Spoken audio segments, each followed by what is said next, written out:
Bueno, entonces continuamos, ya ahorita hasta el final, ¿no? Leí los comentarios, ahorita que ya llegué, o sea, que llegué de buscar mi agüita, leí lo que pusieron. Jorge, están muy interesantes tus percepciones. No me quiero detener mucho en responderte, pero Marlon, hola, ¿estás o ya terminó? Marlon, estábamos en break, pero bienvenido. Me gustó lo que dijiste, no voy a hacer mucho énfasis en tu exposición, Jorge, porque lo que estás diciendo es muy cierto, solo que en efecto, acá cuando tú dices que has constatado de primera mano que los trabajadores en el ámbito de emergencia, por ejemplo, como los bomberos, tienden a involucrarse con bebidas alcohólicas, relaciones inestables, paranoia, entre otros. Esto habla de, lo que pasa es que nosotros, como les dije hace rato, estamos acostumbrados a ver que la depresión solo tiene una salida y que la salida de la depresión solo es tristeza o solo es llanto. Y la verdad es que la depresión también puede ser autoagresiva. Entonces, cuando yo bebo en exceso, cuando yo tengo relaciones inestables, yo no es algo que le esté haciendo el otro, yo me estoy haciendo esto a mí. Esto es una de las cosas que más cuesta que la persona se dé cuenta en terapia, ¿no? Porque siempre el discurso es lo que le hice a los demás, pero la terapia desde la responsabilidad de lo que te estás haciendo y qué está encubriendo eso que te estás haciendo. Entonces a veces a las personas les cuesta darse cuenta que de repente están en un proceso depresivo, ¿no? ¿Por qué? Porque beben, porque se van de fiestas y dicen, es que no sé por qué lo hago. Y cuando nosotros empezamos a indagar y empezar a rascar, puede haber un trauma por allí. La mayoría de los traumas con los que yo me he topado son de abuso sexual o de maltrato físico. Me he encontrado no en la cárcel, afuera, ¿no? En la terapia externa. Y este trauma, el cuerpo, yo quiero que les quisiera ilustrar que el cuerpo tiene una memoria, ¿ok? Y esta memoria se activa cuando de repente vienen situaciones nuevas que la detonan. Por ejemplo, ante un evento traumático que de repente mi angustia reprimió, viene otro evento traumático y este nuevo evento traumático despierta el anterior. Entonces supera otra vez, ¿no? El organismo se supera a sí mismo, se pone otra vez en límite y la persona se pone en modo de supervivencia o de sobrevivencia. Para nosotros poder atacar el modo de sobrevivencia hay que hablarlo. Lo primero que hay que hacer es hablarlo, ¿ok? Que la persona tenga que pueda soltar lo que ocurrió. Pero entonces, en efecto, Jorge, como aquí dices, esto es una consecuencia depresiva. ¿Ok? Son comportamientos depresivos que no son necesariamente llorar y no salir de casa, pero son comportamientos autoagresivos. Hola, yo viví el terremoto fuerte en Costa Rica y cuando ocurre un sismo, yo no importa dónde esté, salgo corriendo, siento que no respiro y lloro. Eso es trauma. Un trauma te supera, ¿ok? Un trauma es un momento en el que tú entiendes que tu vida está comprometida. Si no sientes eso, no es un trauma, tal vez puede ser una reacción por esto que te estoy diciendo, por la memoria corporal de ponerte a salvo. Acá en México yo le tengo súper miedo a los terremotos y también se me acelera el corazón, pero ¿cuánto dura, Ginette? Para que puedas ver qué tipo de reacción es, tal vez una reacción de estrés aguda, tal vez simplemente mide el tiempo. Si te dura solamente en el momentico que sientes el temblor o que sientes el sismo, es una respuesta normal. Es una respuesta normal dependiendo del tipo de miedo en donde tú estés. Puede ser una respuesta de temor, como te lo acabo de decir, pero como se los acabo de decir, la respuesta de temor precede de la ansiedad. Entonces, ¿qué es esa respuesta? Es una respuesta desde tu ansiedad, ¿no? Marcia, un gusto saludar. Pido una disculpa, me atrasé. Marcia, estábamos hablando mal de ti, qué bueno que no. No es cierto, chico. Ok, entonces, no es cierto, Marcia. Ok, entonces continúo. Entonces, desde tiempos ancestrales, ¿verdad? Se habló de angustia y se visualizó en tres campos: angustia moral, religiosa y filosófica. La persona sufre porque hay algo que le falta, hay algo que no está completo en su psique, en su vida. Fíjense lo que ha pasado con Ricardo Ponce. Los que conozcan este chisme, porque bueno, esta vez es un chisme, ¿verdad? Lo que conozcan este chisme, vean lo que pasa. Yo no voy a hablar de si Ricardo Ponce tiene una red de pornografía sexual, no, no lo sé, no lo sé. Yo lo único que sé es que es un charlatán y que muchas personas que sí están acá, están ubicados en esta angustia religiosa, buscan algo que los haga sentirse llenos, buscan algo que los haga sentirse parte de algo, ¿no? Y que son estos grupos de gurús y de donde la gente vomita y no sé qué y tal. En este caso lo hizo desde una persona que supuestamente practica técnicas psicológicas, pero también tenemos la angustia religiosa, ¿no? O sea, no solamente la moral, la de quién soy, no solamente la filosófica de cuál es mi posición en la vida, sino la religiosa y se ubican en sectas, ¿no? En sectas de evangélicos, de testigos de Jehová, de católicos. Y bueno, este chico, este hombre para mí tenía una secta, se lucraba con estas cuestiones psicológicas de ayuda. Y las personas se inscriben a estos cursos porque se sienten angustiados. Dicen, ok, tengo todo, pero ¿por qué no soy feliz? Eso es angustia, ¿ok? Eso es angustia. La definición sería, pues es una sensación penosa de abatimiento y amargura, ¿no? No estoy bien con la vida y solo veo el costado oscuro, o sea, solo veo el lado oscuro de la vida, no me siento feliz con lo que tengo, ¿no? Entonces a esto se le conoce como angustia existencial y la angustia existencial se manifiesta con preguntas tipo ¿quién soy? ¿Qué es la vida? ¿Qué será de mí? ¿Qué será de mi familia? ¿Qué es la muerte? Entonces, estamos hablando de que las personas expuestas a este tipo de eventos, ¿ok? De acuerdo a lo que nos dice el trastorno de estrés postraumático, empiezan a desarrollar marcados signos de angustia, ¿no? En este caso, bueno, signos y síntomas, ¿no? Entonces la persona se hace estas preguntas, ¿y si hubiese sido yo? ¿Y si yo me hubiese subido a ese metro? ¿Y si hubiese sido mi familia? Entonces la persona empieza a tener incluso miedo de volver al trabajo porque puede ocurrir esto, ¿no? Y si no soy un bombero, ¿qué voy a hacer de mi vida? Esto definitivamente es enfermante, ¿ok? Y ahora la ansiedad, ¿verdad? O sea, acá les pongo que ansiedad y angustia no son sinónimos, ¿ok? Ay, no, siento como angustiada, ¿sabes? Como ansiosa. No, no son sinónimos. Por eso ahorita cuando Ginette dice, oye, me pasa esto y esto, yo le digo, bueno, ubica el tiempo en el que te sucede, ¿ok? Y ubica qué reacciones físicas tienes, porque a partir de eso nosotros podemos decir, bueno, es una reacción de ansiedad, bueno, es una reacción de pánico, bueno, es una reacción desde el temor, bueno, es una reacción normal porque viviste un episodio que te superó, ¿no? Entonces, es importante ver el tiempo y los signos físicos, ¿no? Ahora, la ansiedad es una respuesta primaria, es una respuesta muy, de nuestro cerebro límbico, ¿no? Es una respuesta que busca atacar o busca huir. Atacar cuando nos sentimos amenazados por una persona y huir cuando nos sentimos amenazados por un evento. Tiene un factor biológico en su origen, ¿ok? Entonces, tenemos un factor predisponente a la ansiedad. Hay muchas personas que pese a que le ocurren diferentes situaciones, las situaciones no lo superan, ¿no? Incluso hay unos estudios que hablan de que no todas las personas abusadas sexualmente desarrollan un trauma posterior. Dicen que hay personas que entienden lo que ocurrió, asumen que no fue su culpa. ¿A ustedes? ¿A quién? El grupo de evaluación. Cuando hablábamos de los genes, ¿no? Nosotros estamos constituidos de genes, de cromosomas, tenemos diferentes sistemas nerviosos. Y entonces dentro de estos sistemas y dentro de esta genética de nuestro cerebro y de nuestro organismo, pues existen genes que ya tienen una predisposición hacia la ansiedad y hacia el estrés. Fíjense que entonces también acá dice, la ansiedad tiene un factor biológico. No todas las personas ante estos tipos de eventos desarrollan ansiedad, ¿ok?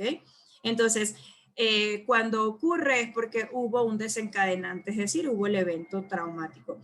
Ansiedad no es psicosis, ¿ok? La ansiedad no vuelve a la persona alguien que alucine, que tenga delirios, ¿ok? Que cometa, que tenga conductas antisociales, o sea, esto no sucede en la ansiedad, ¿ok? Entonces, la ansiedad tiene una vertiente psicológica y otra psiquiátrica. Muchas veces se presenta con cambios fisiológicos, pero también psíquicos. Y bueno, existen diferentes tipos de ansiedad como trastorno.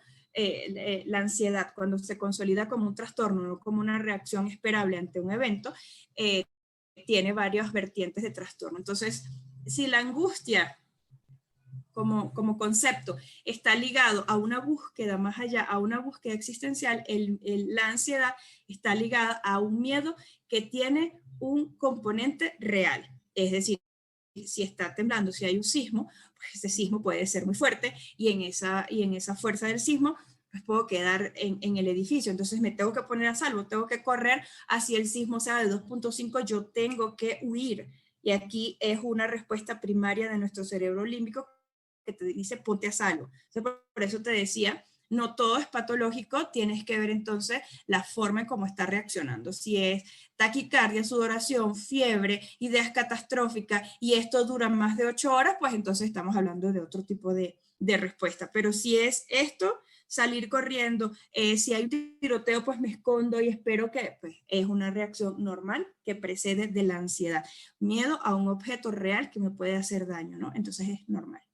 La angustia tiene defensas, como les dije hace rato, y estas defensas son las que hacen que muchas veces quede incrustado en la vida de la persona el evento, ¿no? Porque la persona entonces, ¿qué puede pasar con estas rescatistas o con las personas que trabajan en situaciones de emergencia?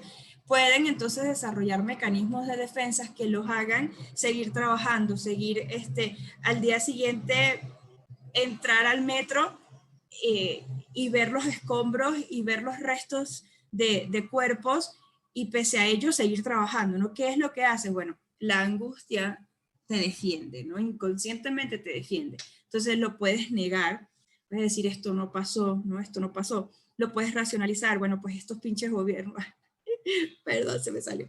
Estos gobiernos, del demonio, ¿no? ¿Cómo es posible? Lo racionalizas, lo intelectualizas. La represión es entonces cuando la persona dice, bueno, esto no ocurrió, pero no, hay que echarle, ¿no? Y el desplazamiento es cuando entonces transfiero lo que está ocurriendo a otro evento, ¿no? En el desplazamiento se pueden dar entonces conductas como comentaba Jorge, conductas autoagresivas. Empiezo a beber, empiezo a fumar, renuncio al trabajo porque me sobrepasa, ¿no? Porque me puede. Entonces, estos se llaman mecanismos de defensa y los mecanismos de defensa lo que intentan es protegernos del dolor, protegernos del evento traumático. Lo malo es que en algún momento el mecanismo de defensa se agota y la situación nos alcanza. Y cuando nos alcanza, entonces es cuando se empiezan a reexperimentar todas las consecuencias que les dije hace ratico, ¿no? Entonces, muy bien. En cuanto a los trastornos de ansiedad, fíjense entonces que les dije. ¿Cuáles son las consecuencias esperables, no? Esperables. Tenemos la ansiedad ya como trastorno, no como una reacción ante un evento real que me ponga en peligro. Ya cuando se consolida como un trastorno, tenemos diferentes tipos de trastornos ubicados en la ansiedad. El primero es el trastorno de ansiedad generalizada.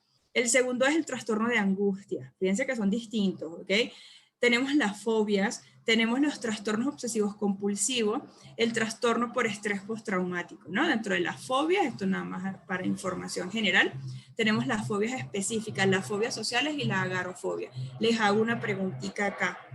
¿Qué trastorno de índole emocional y tipificado en el DSM-5, de acuerdo a lo que ya hemos visto, creen ustedes que padecen estas personas que están expuestas a accidentes de saldo masivo, accidentes de tránsito, aéreo, etcétera, ¿no? O sea, de acuerdo a lo que nosotros acabamos de ver, ¿qué trastorno de índole emocional? Todo lo que estamos viendo ahorita son trastornos emocionales, ¿ok? ¿Creen ustedes que padecen estas personas expuestas a este tipo de eventos? Acá yo les pongo algunos. ¿Cuál creen ustedes que son los que en verdad se presentan? Los leo en el chat rapidísimo porque tengo que volar.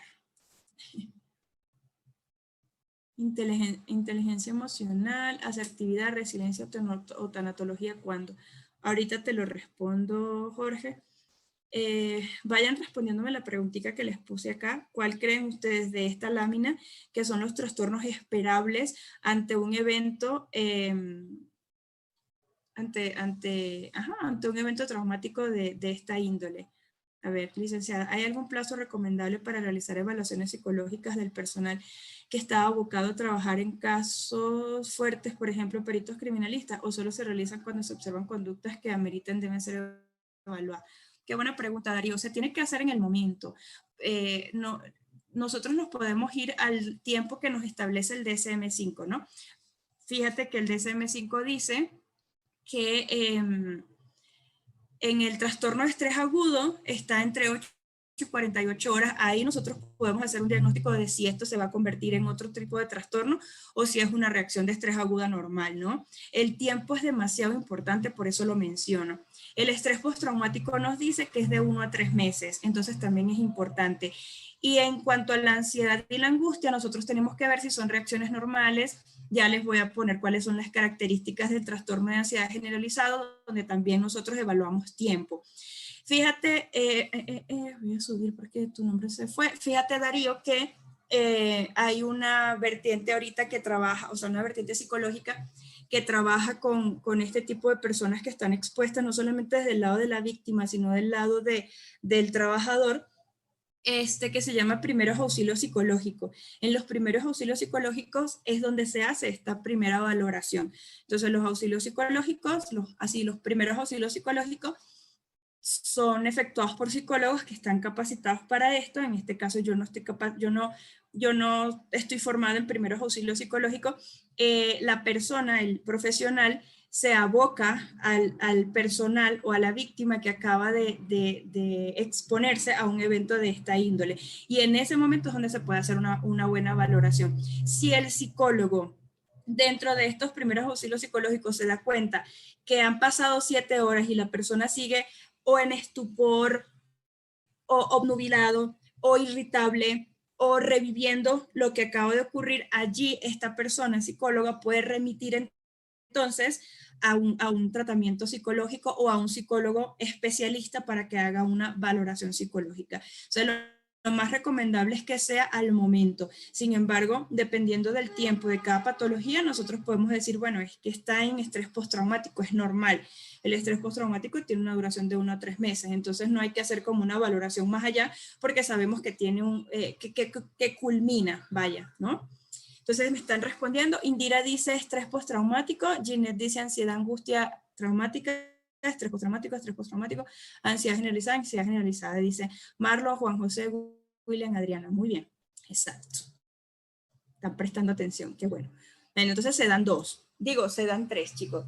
No solamente el estrés postraumático es el que acabamos de ver, pero ya vamos a desarrollar el de angustia generalizada, ¿no? Entonces, vamos a continuar para que ustedes vean que también se puede convertir en un trastorno de ansiedad generalizada. Aquí entonces tenemos la diferencia, esto es para Ginette, especialmente para Ginette. Yo sabía que tú ibas a preguntar esto y dije, voy a hacer esto por ella. Entonces, tenemos 3 reacciones, ¿no? Entonces, las consecuencias esperables pueden ser alguna de estas 3, fíjense, esperables, es decir, no es como que nosotros digamos, Dios mío, está súper enfermo, está muy mal, esto es esperable. Ansiedad, en la ansiedad hay un efecto negativo, consecuencias, ¿no? Negativas. Hay síntomas somáticos de tensión. La orientación es hacia el futuro, lo que yo voy a hacer y ahora cómo yo voy a poder con esto y ahora qué voy a hacer yo no puedo seguir trabajando en esto, ¿no? Sensación de no poder prever o controlar sucesos por venir. Por eso es que entonces le da miedo hasta salir de casa. El temor, hay un afecto negativo, tengo miedo, me siento temerosa, me siento con mucho miedo. Entonces aquí ya es sensación. Hay una fuerte excitación del sistema nervioso simpático, es lo que hace que entonces la persona, el temor lo obnubile y no vea las oportunidades que tiene o para escapar o para huir o para ponerse a salvo, ¿no? La reacción de alarma es inmediata y está caracterizada por marcadas tendencias escapistas en relación al peligro presente o las emergencias que amenazan su vida. Entonces, Ginette, a mí me parece que tus reacciones son más como de tipo de temor, ¿no? Y el ataque de pánico, pues, es un temor que sucede en un momento inadecuado. Digamos que es normal, pero el momento en el que se presenta es inadecuado. Entonces, puede haber un ataque de pánico ligado a las situaciones, es decir, me expongo al estímulo, me pongo al evento traumático y exploto. Allí es muy inadecuado que si eres un trabajador te dé un ataque de pánico. Por eso es que se tienen que hacer tantas evaluaciones para constatar el nivel psicológico de las personas que van a trabajar en estos ámbitos, ¿no? Puede ser inesperado, ¿ok? Es decir, me comporto de una forma esperable de acuerdo a los protocolos de intervención en mi trabajo como rescatista, como bombero, como funcionario, pero en cualquier momento de esa situación me da el ataque de pánico, ¿no?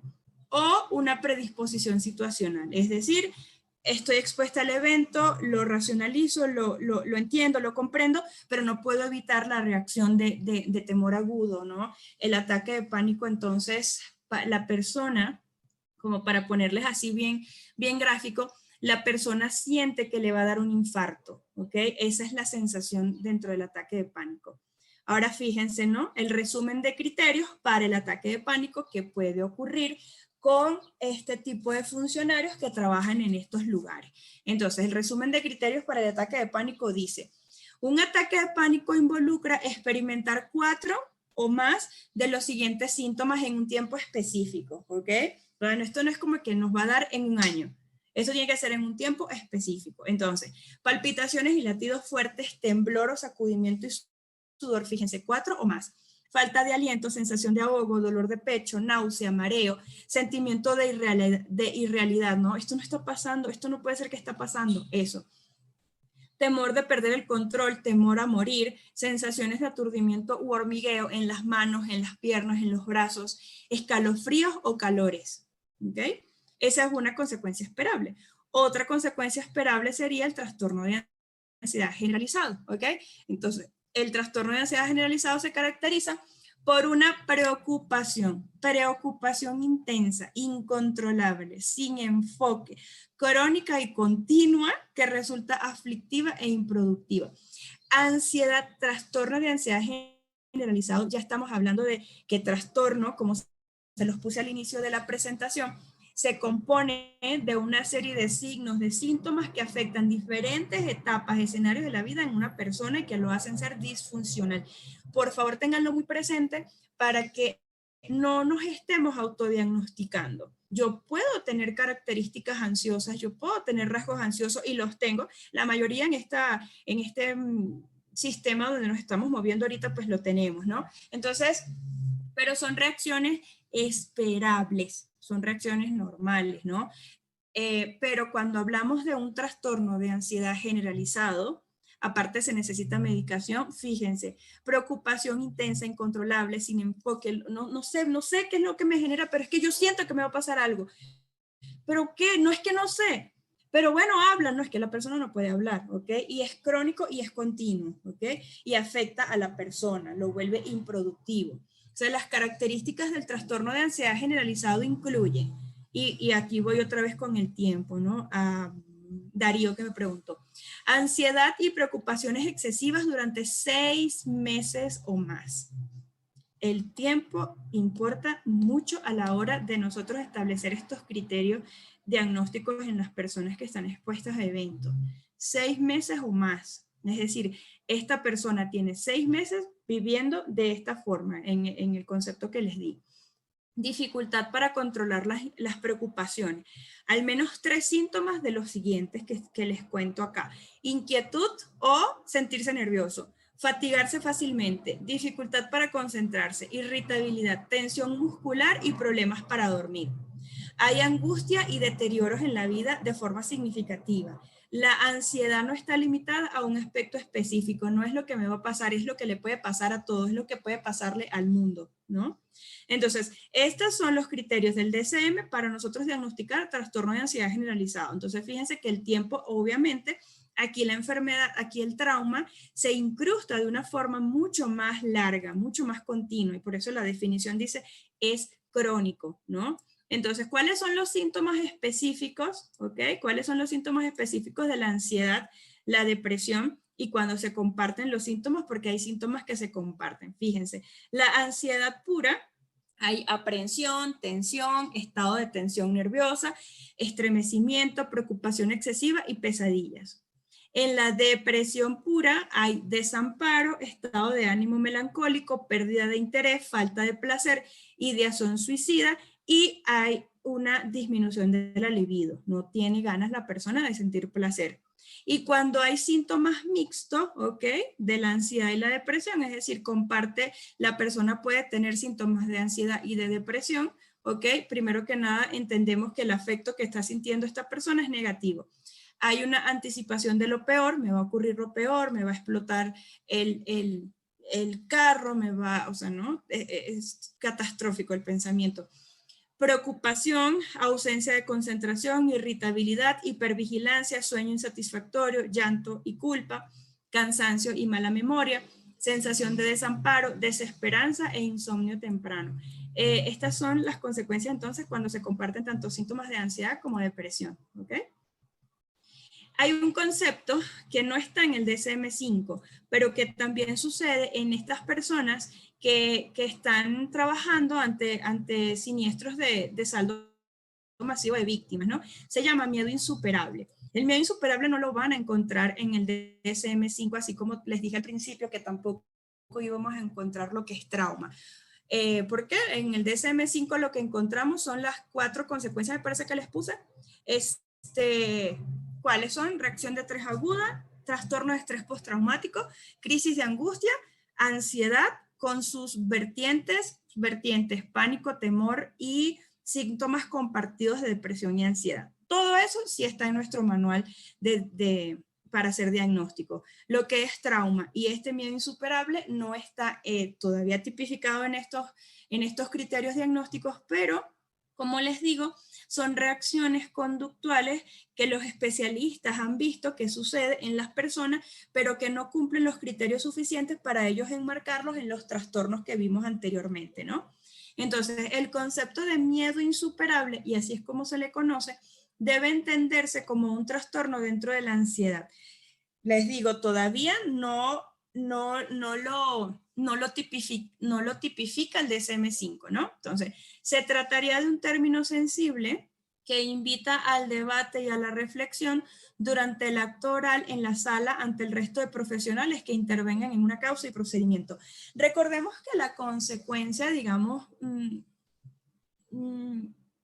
de responsabilidad penal con las personas que no actúan de una forma adecuada ante un evento traumático que deje víctimas es que pueden ser juzgados por mala praxis, que pueden ser juzgados por no actuar cabalmente, por hacer un uso excesivo de la fuerza, por huir de la escena, por quedarse estancado, y entonces en el estancamiento emocional murieron 2 o 3 personas. O sea, todas estas reacciones que ya les acabo de explicar por qué suceden dentro del ámbito penal pueden ser enjuiciables. Entonces, dentro de una defensa, entonces se puede hablar de miedo insuperable y se puede hablar de trauma.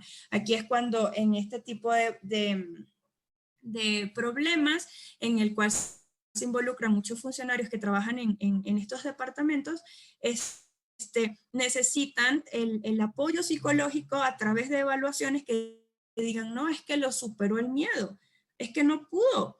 Y entonces, claro, la explicación no es solamente emocional, la explicación también entonces viene desde lo genético y desde lo biológico, ¿no? Entonces, esto es, fíjense, para que se pueda considerar como miedo insuperable, tienen que estar presentes este conjunto de elementos. 1, una situación capaz de generar un estado emocional de tan acusada intensidad que prive a la persona que lo sufre del normal uso de su raciocinio.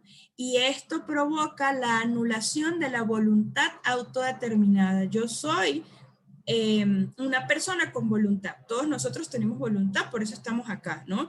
Por eso de repente, si ocurre algo, digo, bueno, pues me voy, bueno, pues huyo, bueno, pues tomo, si me da tiempo de tomar, no sé, mi chaqueta, mis zapatos, pues salgo y corro. O sea, son situaciones que se pueden, que no obnubilan, que no ciegan el raciocinio.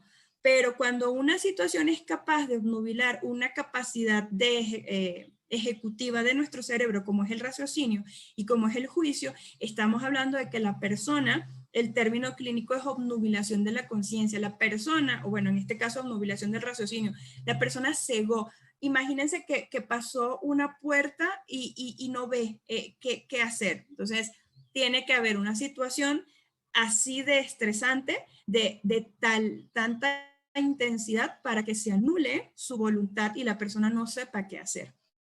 Lo segundo es, el miedo debe haber sido provocado por estímulos ciertos y conocidos. Ciertos quiere decir no hay alucinación, no hay delirio. Entonces, cierto es, en efecto, se cayó un vagón del metro de Ciudad de México. Y conocido, pues la gente lo relaciona, esto sí ocurrió, ¿ok? Y tercero, debe tener la consideración de insuperable, o lo que es lo mismo, con imposibilidad psíquica de ser dominado o mentalizado, cognitivamente controlado. Es decir, la persona dice, no supe qué hacer, no pude, no me acuerdo, no sé, no sé. Entonces, ¿qué significa que algo nos supera? Imagínense cuando estamos en el agua, ¿no? En el mar o en una piscina, nos supera el agua, ¿no? ¿Qué es lo que hacemos? Pues dejamos de ver el entorno, dejamos de ver el externo, dejamos de respirar, nos superó, es decir, alcanzó el nivel en el que yo podía dar una respuesta. A esto se refiere entonces la consideración de insuperable, ¿no? Ahora bien, tenemos otras reacciones que tampoco están incluidas en el DSM-5 y una de ellas es el daño psicológico, ¿no? El daño psicológico existe y en este la persona tiene sobrecogimiento, ¿ok?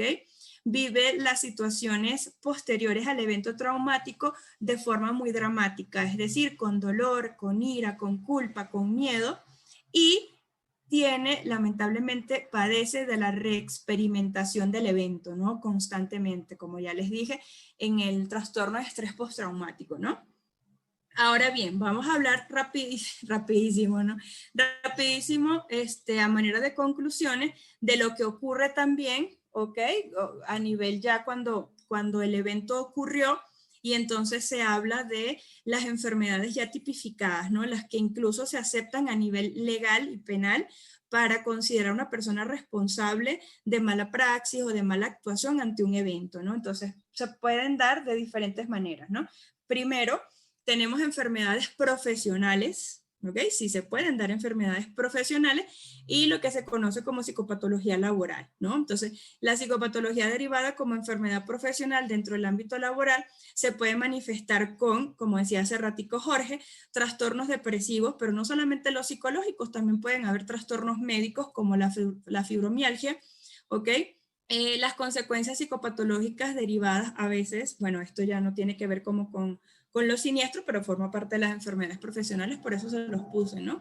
El mobbing laboral, que son los acosos laborales, ¿no? Dando lugar al desarrollo de un nuevo trastorno, ¿no? Trastorno de ansiedad, trastorno adaptativo, y pues estos son los trastornos que se consideran en la ley de prevención de riesgos laborales, ¿no? Cada país, cada empresa tiene entonces esta estandarización de lo que se conocería como una enfermedad profesional. Cuando hay enfermedades profesionales, recuerden que puede haber responsabilidad penal del patrono, de la persona como tal que esté padeciendo la enfermedad, ¿no? Tenemos accidentes de trabajo. Se tratan de los accidentes acontecidos en el mismo y propio lugar de trabajo, los cuales pueden desarrollar la siguiente psicopatología: trastornos depresivos secundarios a las lesiones, ¿no? Psicosis situacional. Esto, psicosis situacional, yo se los he hablado a los chicos de psicología criminal, son eventos específicos, es decir, ocurren en un momento y después no se vuelven a presentar. O sea, la persona no es un psicótico, la persona tuvo un evento psicótico de acuerdo a lo fuerte que haya sido el evento estresor en el trabajo. Neurosis de renta, eso tiene que ver entonces ya con otro tipo de accidentes, ¿no? Trastornos de ansiedad reactivos quiere decir en el momento, así reacciono, ¿no? Traumatismos cráneoencefálicos, dependiendo del trabajo en donde estén, acoso moral que ya les dije, ataque de pánico, el síndrome de burnout, que ahorita les hice como una laminita para que vean, porque es una de las consecuencias también más inmediatas de cuando estamos expuestos ante situaciones de accidentes o conflictos laborales. Trastornos por estrés agudo, ¿no? Que ya los vimos, y esto se da en los cuerpos de fuerza y seguridad público, en los cuerpos de bomberos, en los cuerpos de reacción, en los rescatistas, ¿no? Como conclusiones tenemos este pequeño, bueno, estamos ya en las conclusiones, ¿no? Pero otra de nuestras conclusiones la podemos dar entonces a una consecuencia que es mucho más, no quiero decir normal, pero si las demás consecuencias son esperables, digamos que Estadísticamente esta es la que se genera en promedio, ¿no? En promedio es más usual encontrar personas con síndrome de burnout que personas atravesando por un trastorno de ansiedad generalizado. ¿Por qué? Porque el trastorno de ansiedad generalizado impide que puedas tener un desarrollo normal en tu trabajo. Las personas prácticamente se van a dar cuenta, ¿no? Entonces el burnout es un poquito más se disimula un poquito más, ¿no? Entonces se da con algunos de estos factores, no todos se presentan, ¿no? Algunos solamente. Entonces tenemos los factores extralaborales, los factores derivados de la organización del trabajo, los factores dependientes del entorno social, es decir, trabajo versus familia, los factores dependientes de la personalidad, es decir, como yo vivo esta situación dependiendo a mis rasgos de personalidad. Entonces, si yo soy una persona de características ansiosas, es muy probable que alguno de estos eventos me superen y yo entre en shock, ¿ok? Esto se le conoce como life events o eventos de la vida. Factores intrínsecos al trabajo son los factores entonces que están internalizados como esto es parte de tu trabajo. Si no lo haces porque el evento te superó, aquí es donde puede haber responsabilidad penal, pero para eso existen los perfiles laborales. Si en el perfil laboral dicen que yo tengo que reaccionar y salvar la mayor cantidad de vidas posibles, pues yo tengo que estar psicológicamente preparado pese a que el evento me esté generando ansiedad. Porque pues los organismos que trabajan en este tipo de lugares siguen siendo humanos. Lo que pasa es que son humanos tratados, ¿ok? Específicamente para que puedan reaccionar de una forma asertiva, porque acá no estamos hablando de poner a salvo libros, objetos. Aquí estamos hablando de poner a salvo vidas, ¿no? Entonces, los factores intrínsecos al trabajo pueden generar, bueno, el burnout se conoce como el síndrome del quemado. Cuando el síndrome del quemado te alcanza, la persona no puede reaccionar de una manera asertiva entre los eventos, es decir, estoy quemado, me siento mal, no quiero, irritable, estoy mal, no me gusta esto, ¿no? Entonces, claro, me voy enojado, irritable, depresivo. Y por supuesto que las reacciones ante mi trabajo no van a ser igual a que yo no esté quemada, ¿no? Es lo que significa burnout. Y tenemos los factores derivados a las relaciones interpersonales, ¿no? Entonces, bueno, estas son las reacciones puntuales que se esperan a partir de que una persona tenga el síndrome del quemado. Y esto se genera en trabajos como el que estamos nosotros viendo en este diplomado, con este tipo de trabajos, con este tipo de formaciones, ¿no? Bomberos, rescatistas, militares que trabajan en rescates aéreos, ¿no? Todo este tipo de personas están sometidas que en algún momento presenten el síndrome de burnout. Esto también necesita incapacidad, esto también necesita reposo, ¿ok? Entonces, bueno, yo les pregunto acá como una pregunta, les hago, mejor dicho, una pregunta como general, ¿no?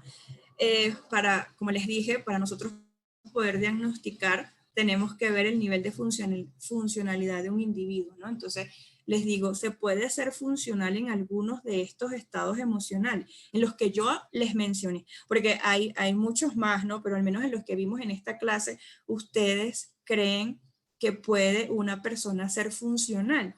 Entonces, si quieren, ahorita activamos los micrófonos, porque pues acá terminamos por hoy, y pues me responden lo que ustedes consideren si se puede en verdad ser funcional y tener una respuesta esperable para salvar vidas, para salvaguardar vidas, si una persona se encuentra en alguno de los estados emocionales que les mencioné en el desarrollo de la clase.